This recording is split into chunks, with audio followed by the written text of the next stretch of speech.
Allahu Ibrahim khalila.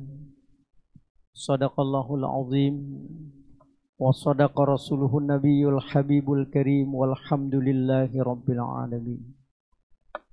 Hadirin ma'asyiral muslimin, jamaah salat zuhur Masjid Al-Badar yang mudah-mudahan kita di siang hari ini selalu diberikan kesehatan, keafiatan, keselamatan dan keberkahan. Dan semoga hidup kita selalu berada dalam ridho dan kasih sayang Allah Subhanahu wa taala. Amin ya rabbal alamin.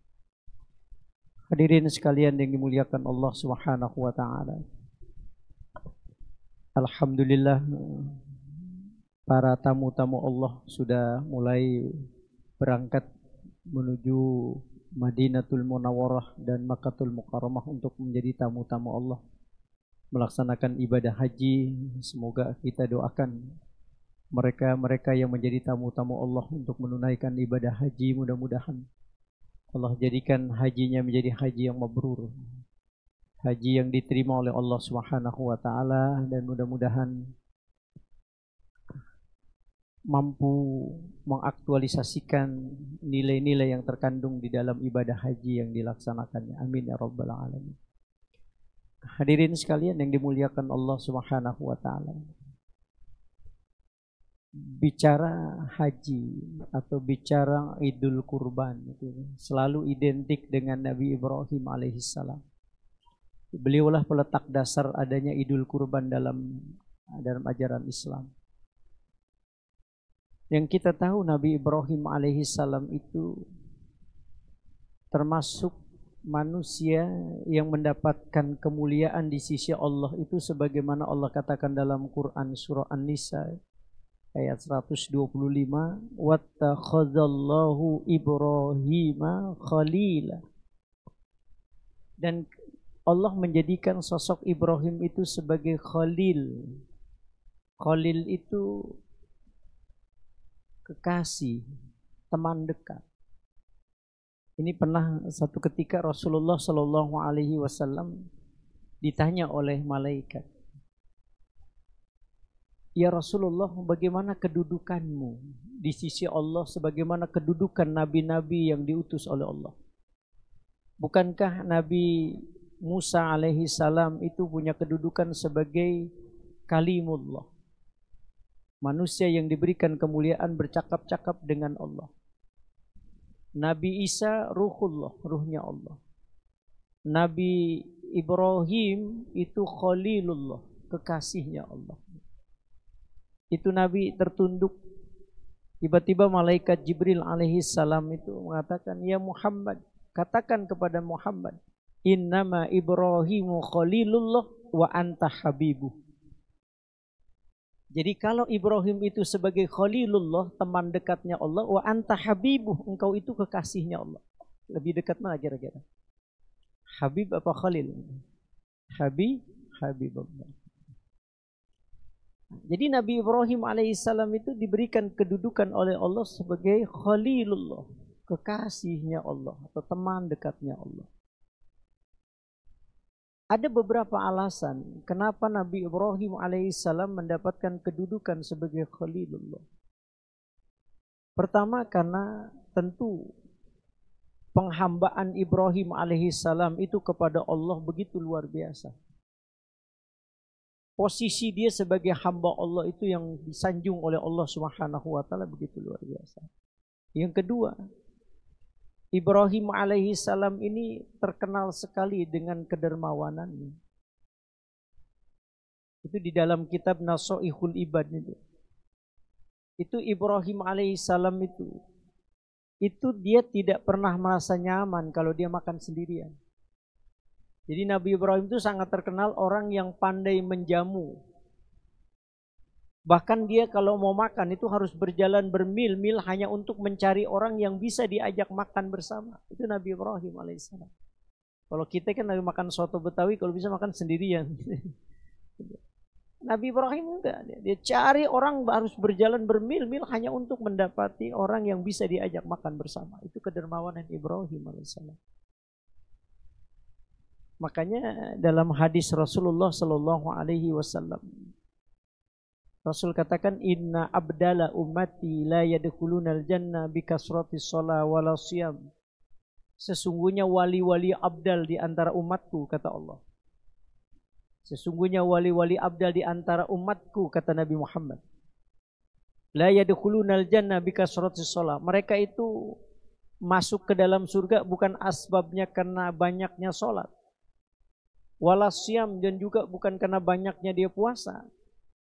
Tetapi bal huwa fi sakawatin nufus, karena di dalam hatinya tertanam selalu ingin berbagi dengan orang lain.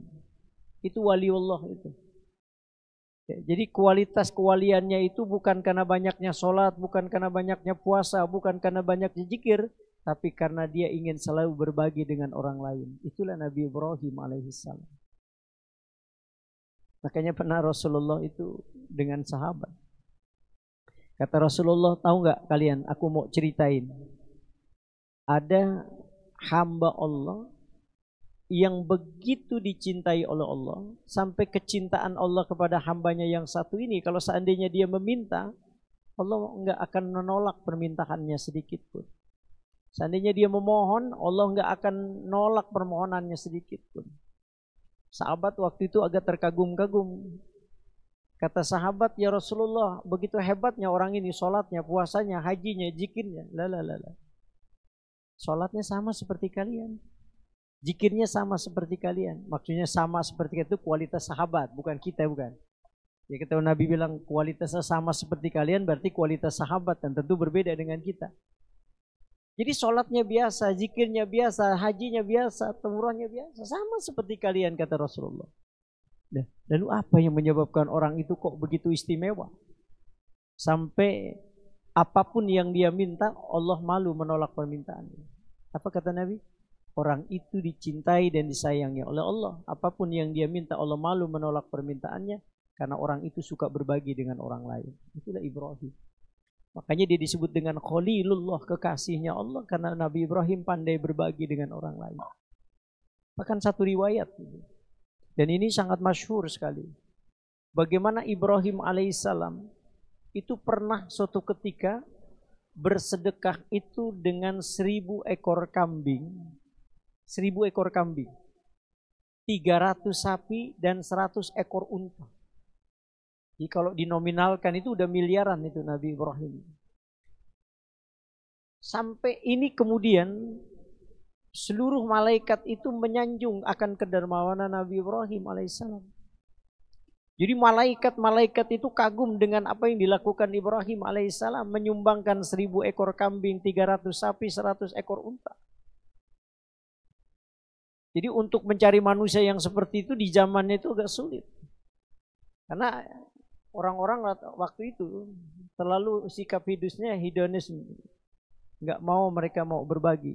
Makanya ketika Nabi Ibrahim sanggup melakukan itu, malaikat semua mengagumi akan kehebatan Ibrahim alaihissalam. Ini satu riwayat. Sampai kemudian Ibrahim itu ada ucapan yang kemudian dicatat oleh Allah itu. Kata Ibrahim, saya itu jangankan kambing, katanya, jangankan sapi, unta yang sekian ratus. Kalau seandainya Allah menghendaki saya punya anak untuk dikurbankan, saya juga siap untuk merintah Allah Subhanahu wa taala. Itu ucapan Ibrahim. Jadi di saat Ibrahim belum punya anak waktu itu. Jadi jangankan kambing, unta, sapi, loh, kalau seandainya Allah berkehendak anak dikurbankan, saya akan siap. Sebagai wujud perintah Allah, saya akan laksanakan itu dengan baik. Nah, itu rupanya kalau dalam perspektif hukum itu dianggap sebagai nazar.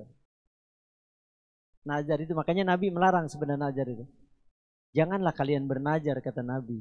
Karena nazar itu nggak akan merubah takdir kalian. Itu hanya ucapan orang-orang yang bakhil di sisi Allah. Saya pernah negur, saya kan ngisi ceramah di Bank Indonesia itu. Saya bilang, ada jamaah pejabat, Ustadz, saya pulang dari Hong Kong, saya mau membagi anak yatim sekian puluh orang. Nazar saya nih, kalau saya udah selamat pulang dari Hong Kong. Saya bilang, Kenapa mesti harus pulang dari Hong Kong? Sebelum berangkat kita kasih tuh anak yatim. Iya kalau kita selamat, kalau enggak. Akhirnya dia ngelakuin juga tuh. Jadi mau berangkat dikasih anak yatim. Kita kan suka begitu tuh. Ya. Kenapa enggak mulai dari awal aja kita mau melakukan sesuatu? Jangan kalau nanti jangan. Kalau kita punya, lakukan. Karena takut itu jadi hutang itu. Ya. Al-wa'du dainun, janji itu jadi hutang. Maka Rasulullah bilang, jangan kalian bernazar itu karena itu tidak akan merubah takdir kalian. Itu hanya ucapan orang-orang yang bakhil di sisi Allah Subhanahu wa taala. Ini hukum asalnya sebenarnya. Tapi kalau mau motivasi saya silakan saja. Nah, itu yang kemudian menjadi catatan tersendiri Allah. Maka satu riwayat itu Nabi Ibrahim alaihissalam ketika beliau itu dikaruniakan Ismail alaihissalam, itu ternyata Allah mengembalikan lagi tuh ucapan Ibrahim yang puluhan tahun yang lalu. Ketika Ibrahim belum dikaruniakan Ismail alaihissalam. Karena Ibrahim itu kan dikaruniakan Ismail itu doanya itu hampir 40 tahun lebih. Baru diijabah doanya oleh Allah. Sama seperti Nabi Zakaria. Sama seperti Nabi Musa alaihissalam dengan Nabi Shu'aib. Bagaimana dia minta kehancuran Fir'aun itu 30 tahun lebih baru diijabah oleh Allah. Makanya kita kadang-kadang pengen cepat-cepat diijabah. Nabi aja sendiri lamban diijabah oleh Allah. Makanya Ibnu Athaillah As-Sakandari itu dalam kitab Al-Hikam katakan apa? Janganlah kalian berputus asa disebabkan karena doa kalian lamban diijabah oleh Allah. Tapi yakinlah doa kalian itu pasti diijabah oleh Allah. Cuma kapan dan di mana itu hak Allah yang punya. Makanya kalau kita hari ini mungkin ada sesuatu kenikmatan yang kita dapatin, jangan-jangan puluhan tahun yang lalu doa kita baru diijabah sekarang. Kalau sekarang kita masih dapat misalnya beli mobil atau beli motor, mungkin puluhan tahun yang lalu doa kita itu baru diijabah oleh Allah. Tapi yakin doa itu diijabah oleh Allah SWT.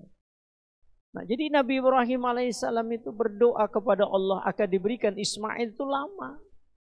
Bahkan satu riwayat Ibrahim itu berdoa sebelum beliau menikah dengan Siti Hajar, di usia remajanya dia sudah berdoa Rabbi habli minas salihin. Belum dikaruniakan istri, Ibrahim sudah berdoa kepada Allah agar Ibrahim dikaruniakan generasi-generasi yang soleh yang akan menjadi generasi penerusnya. Itu sudah didoa. Kita ini kan kalau doa punya anak soleh kan pada saat kita sudah menikah. Tapi sebelum kita menikah mana ada yang kita berdoa gitu. Ibrahim berdoa itu. Nah, akhirnya Allah berikan itu. Dari doa itu. Maka disebut dengan Ismail. Ismail itu kan artinya Allah maha mendengar. Jadi doa Ibrahim alaihissalam itu didengar oleh Allah. Lalu kemudian diijabah oleh Allah. Maka lahirlah sosok Ismail alaihissalam. Nah, ketika Ismail alaihissalam tumbuh menjadi anak yang dalam bahasa Al-Quran disebut dengan qurrata a'yun. Pernah doa gitu? Rabbana hablana min azwajina wa dzurriyyatina qurrata a'yun. Apa itu qurrata a'yun? Qurrata a'yun itu artinya kalau kita memandang tuh anak sejuk mata memandang. Jadi kalau kita mandang anak itu rasanya nikmat gitu. Makanya kesolehan seorang anak bukan dilihat dari tahajudnya dia tiap malam. Kesolehan seorang anak bukan dilihat dari tadarusnya dia dalam baca Quran atau hafalannya dia. Bukan, tapi ketika seorang anak itu sanggup membahagiakan kedua orang tuanya, maka itu sudah disebut dengan anak soleh. Jadi kalau kita melihat anak kita itu sudah mampu membahagiakan hidup kita, itu sudah cukup, itu menghantarkan anak itu menjadi anak yang soleh. Daripada yang tahajud tiap malam tapi kadang-kadang duit warisannya bapaknya habis. Nah, jadi ketika Ibrahim alaihissalam melihat sosok Ismail yang menjadi tumbuh menjadi anak yang qurrata a'yun, ketika memandang sejuk, memandang itu Allah mengingat kembali kepada Ibrahim alaihissalam satu riwayat melalui mimpi. Nah, ini yang kalau dalam bahasa agama disebut dengan ru'yatun soleh. Artinya mimpi yang dibenarkan oleh Allah sebagai isyarat dari sebuah kebenaran.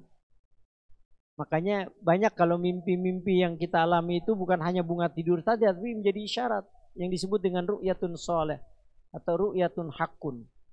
Seperti azan. Panggilan azan itu kan melalui mimpi kan awalnya. Syariat azan itu melalui mimpi. Bukan dari Rasulullah, itu dari sahabat Abdullah. Jadi Abdullah itu bermimpi, yang dalam mimpi itu dia diajarkan oleh malaikat tentang bagaimana cara memanggil orang untuk melaksanakan ibadah sholat. Lalu disampaikanlah mimpi itu kepada Rasulullah, maka Rasul kemudian menyuruh Bilal bin Rabah untuk mengumandangkan lafaz azan itu. Itu melalui mimpi. Baru kemudian disusul oleh Umar bin Khattab mengatakan bahwa aku mimpi yang sama ya Rasulullah. Nah, ini disebut dengan ru'yatun shaleh, mimpi yang benar. Nah, apa mimpi yang dialami Ibrahim alaihissalam sebagai isyarat dari Allah? Ibrahim itu dalam mimpinya benar-benar diperintahkan oleh Allah untuk mengaktualisasikan ucapan yang pernah dia ucapkan puluhan tahun yang lalu terhadap Ismail. Disuruh ngurbanin Ismail. Kan dia bilang, jangan kambing, onta, sapi. Anak juga kalau seandainya saya punya, saya kurbanin. Nah, disitulah Ibrahim bangun dari tidur. Kalau kita orang Betawi bilang gelagapan, kaget nih. Bingung Ibrahim. Ini mimpi bener gak nih? Minallah au minasyaitan. Mimpi ini benar dari Allah atau dari syaitan? Maka dalam perspektif agama, mimpi yang dialami Ibrahim awal pertama tanggal 8 Zulhijjah itu disebut dengan tarwiyah. Artinya tarwiyah itu Nabi Ibrahim berpikir keras tentang mimpi yang dialami, apakah ini berasal dari Allah atau berasal dari syaitan. Maka disebut dengan tarwiyah. Maka kita disunahkan untuk berpuasa sunnah pada hari itu. Belum cukup Allah memberikan mimpi yang pertama, diberikan lagi mimpi yang kedua. Dengan mimpi yang sama, bahwa Ibrahim disuruh menunaikan apa yang pernah dia ucapkan puluhan tahun yang lalu. Nah, disitulah Ibrahim yakin bahwa ini memang mimpi dari Allah karena datang berulang-ulang. Maka hari itu tanggal 9 Zulhijjah disebut dengan Yaumu Arafah. Enggak ada kaitannya sama Arafah di sana, enggak. Arafah di situ artinya Ibrahim yakin kalau mimpinya ini adalah sebuah kebenaran yang didatangkan oleh Allah Subhanahu wa taala. Jadi Arafah itu artinya Ibrahim paham, oh ini adalah mimpi yang benar yang didatangkan Allah. Kemudian ngimpi lagi Ibrahim sampai 3 kali itu. Makanya kita kalau lagi sholat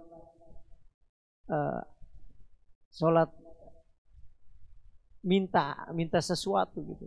Kita kadang ada pilihan-pilihan gitu. Nah, itu kalau berulang-ulang itu biasanya tanda-tanda yang diberikan oleh Allah. Nah, mimpi yang ketiga itu Ibrahim alaihissalam itu dengan mimpi yang sama, maka Ibrahim yakin tuh. Kalau tadi sudah betul yakin, tapi ini udah hakul yakin bahwa ini adalah mimpi yang benar. Maka hari itu disebut dengan Yaumun Nahar. Hari di mana Ibrahim siap melaksanakan perintah dari Allah untuk menyembelih Ismail. Makanya itu tanggal 10 Zulhijjah. Itu disebut dengan Yaumun Nahar. Sesuai dengan mimpinya Nabi Ibrahim alaihissalam. Nah, saya baca satu riwayat itu.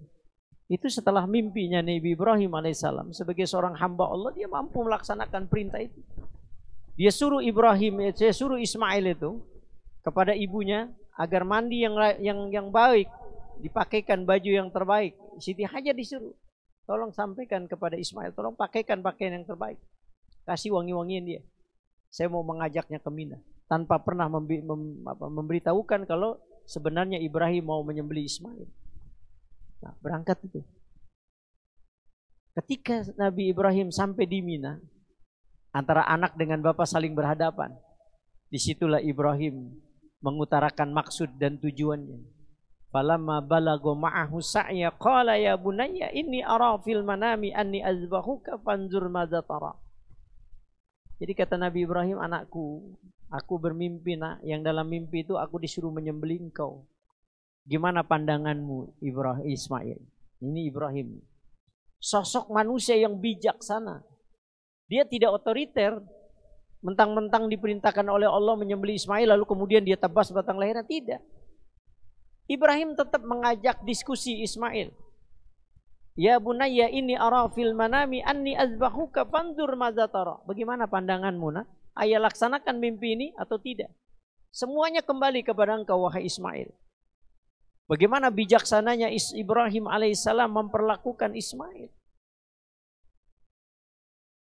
Jawaban cerdasnya Ismail, dia bilang, ya abatif al matu'mar satajiduni insyaallah minas sabirin. Ayah, kalau memang ini perintah Allah, lakukan. Mudah-mudahan Allah menjadikan aku menjadi orang-orang yang sabar di sisi Allah. Ibrahim gemetar tuh, bergetar kolbunya. Ucapan Ismail alaihissalam menggetarkan kalbu Ibrahim sampai Ibrahim mengatakan, nak, kau bukan hanya anak yang soleh, tapi kau telah mampu menghantarkan ayahmu dalam kesolehan. Jadi Ismail itu bukan sosok anak yang soleh secara pribadi, tetapi dia jago mampu menghantarkan kesolehan yang lain. Tapi kan ada yang soleh dia pribadi, tapi dia nggak bisa mensolehkan orang lain. Nah, Ismail ini bukan hanya anak yang soleh, tapi dia mampu melahirkan kesolehan pada yang lain. Di situ Ibrahim alaihissalam, ya Allah, Ismail, kau bukan hanya anak yang soleh, nak, tapi kau telah menghantarkan ayahmu dalam kesolehan di sisi Allah.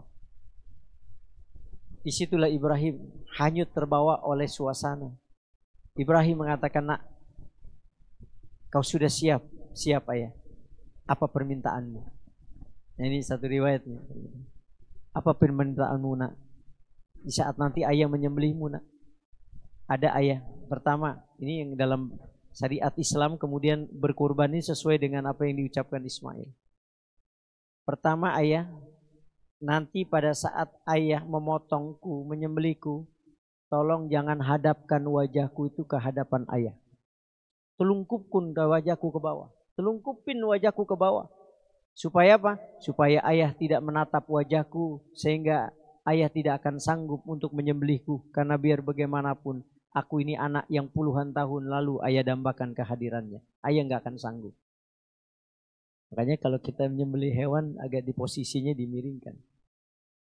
Yang kedua, ayah, ikat kaki dan tanganku kerat-kerat. Supaya aku nggak meronta-ronta nanti betapa sakitnya sembelihan itu, ayah. Dan ini pun pasti akan menyulitkan ayah nanti. Yang ketiga, tolong ayah tajamkan pisau itu. Supaya aku nanti nggak akan merasakan sakitnya karena tumpulnya pisau itu. Dan ini pasti akan membuat ayah bersedih hati. Yang keempat, ayah, tolong angkat kain ayah. Supaya darah yang keluar dari leher ini tidak mengenai kain ayah. Biar bagaimanapun nanti kalau ayah melihat ada percikan darah. Suatu saat ayah lihat di kain ayah. Ini mengingatkan ayah akan diriku, ayah. Aku gak kepingin ayah bersedih. Nanti kalau ayah pulang dari sini, ayah melihat ada anak-anak bermain sebaya dengan aku. Jangan kau tatap mereka. Jangan lama-lama kau tatap mereka. Sebab ayah tidak akan sanggup. Karena itu mengingatkan ayah akan diriku. Terakhir, sampaikan salam untuk ibu. Agar ibu bersabar dengan keadaan ini. Ibrahim makin gak kuat itu. Rasa sedih, haru. Tapi ini perintah Allah. Maka sebagai hamba Allah yang kuat tegar, Ibrahim harus siap. Nah, itulah kemudian Allah mengganti sosok Ismail alaihissalam dengan seekor kambing kibas yang didatangkan Allah dari surga. Maka berubahlah kurban yang mestinya Ismail kemudian berubah menjadi kambing kibas yang didatangkan Allah dari surga kepada Nabi Ibrahim alaihissalam. Inilah betapa ujian demi ujian yang dilakukan Ibrahim alaihissalam. Karena beliau ikhlas menerima itu semua, Allah ganti dengan sebuah kebaikan yang didatangkan Allah kepada Nabi Ibrahim. Nah, maknanya sesungguhnya adalah bahwa apapun yang terjadi dalam kehidupan kita memang tidak lepas dari berbagai macam persoalan hidup. Tapi yakinlah di balik itu semua ada sebuah kebaikan yang Allah datangkan buat kita. Wa asa an takrahu syai'a wa huwa khairul lakum. Boleh jadi menurut kita sesuatu itu tidak enak, tapi Allah sedang mempersiapkan sebuah kebaikan di dalamnya. Ya, mudah-mudahan kita termasuk orang-orang yang mampu mengikuti jejak Nabi Ibrahim alaihissalam, yang sanggup menghadapi berbagai macam ujian dan cobaan yang diberikan Allah kepada kita dengan prinsip bahwa apapun yang didatangkan oleh Allah pasti endingnya adalah sebuah kebaikan yang akan kita dapatkan. Karena nggak mungkin Allah memberikan sebuah keburukan kepada kita. Pasti Allah sayang kepada kita hambanya dan pasti menginginkan sebuah kebaikan buat kita semua. Ya itu aja barangkali sekelumit tentang Nabi Ibrahim alaihissalam sebagai hamba Allah yang mendapatkan kemuliaan sebagai Khalilullah, kekasih Allah, sebagai orang yang dicintai oleh Allah karena kecintaan dia kepada Allah. Mudah-mudahan kita mampu meneladani sosok Nabi Ibrahim alaihissalam sebagai orang yang dermawan, sebagai orang yang tidak tega melihat penderitaan orang lain, dan bagaimana dengan kesabaran dan ketabahan dengan ujian yang begitu besar dilaluinya dengan arif dan bijaksana. Hingga pantas kalau Nabi Ibrahim alaihissalam mendapatkan kemuliaan di sisi Allah Subhanahu wa taala. Saya kira itu barangkali. Terima kasih. Mohon maaf lahir dan batin. Wallahul muwaffiq ila aqwamit thoriq. Wassalamualaikum warahmatullahi wabarakatuh.